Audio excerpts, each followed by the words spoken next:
રવિવારની મોડી સાંજે રાજપીપળાના વાતાવરણમાં અચાનક પલટો આવ્યો હતો અને કાળા ભમ્મર વાદળો ઘેરાયા બાદ રાજપીપળામાં ગાજવીજ સાથે વરસાદ તૂટી પડ્યો હતો।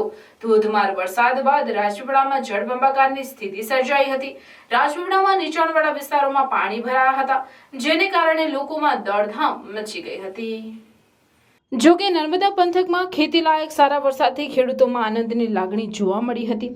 ખાસ કરીને ઉનાળુ પાકને જીવનદાન મળી જતા ખેડૂતોમાં આનંદની લાગણી જોવા મળી હતી। આજે 40 થી 42 ડિગ્રી વચ્ચે સારો વરસાદ થતા વાતાવરણમાં ઠંડકથી લોકોમાં રાહતની લાગણી જોવા મળી હતી। ગરમીથી રાહત થતા શહેરવાસીઓ ખુશખુશાલ થયા હતા।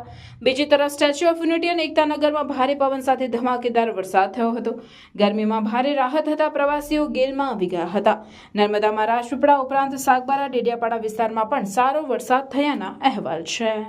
નુકસાન તો લગભગ 80 થી 90% નુકસાન છે ને એની મેં એવું છે કે હવે સરકાર સહાય આપે તો હેક્ટરે 20-25 હજાર આપે છે, એની મેં તો કંઈ લેવાનું થતું નહીં। 2 મહિનાની ખાલી મજૂરી 20-25 હજાર થાય છે।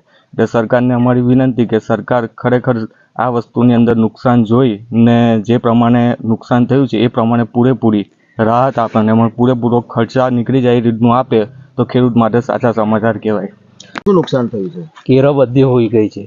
અચ્છા, અને આ તમે કેળો કેટલા વખતથી વાવી હતી, કેટલો ખર્ચ કર્યો તો, ખાતર પાણી કેટલો ખર્ચ થયો ને હવે એની સામે કેટલું નુકસાન થશે? એક થરીએ 100-125 થી 150 રૂપિયા ખર્ચો થાય છે અને વેપારી કઈ ભાવ જોઈ તો મળતો નથી અમને। નુકસાન તો પૂરેપૂરું છે। પરેશભાઈ પરસોત્તમભાઈ પટેલ। શું નુકસાન થયું છે તમારા ખેતરમાં? અમારા ખેતરમાં પૂરેપૂરું 80 થી 90% થળિયા સુઈ ગયા છે ને કેળનું મોટા પાયે નુકસાન છે। ગુવાર ગામમાં પણ બધાના ગામના છાપરા ઉડી ગયા છે। બીજા અન્ય લોકોના ખેડૂતોની કેળો પણ સૂઈ ગઈ છે। આંબા પણ નુકસાન ઘણું છે।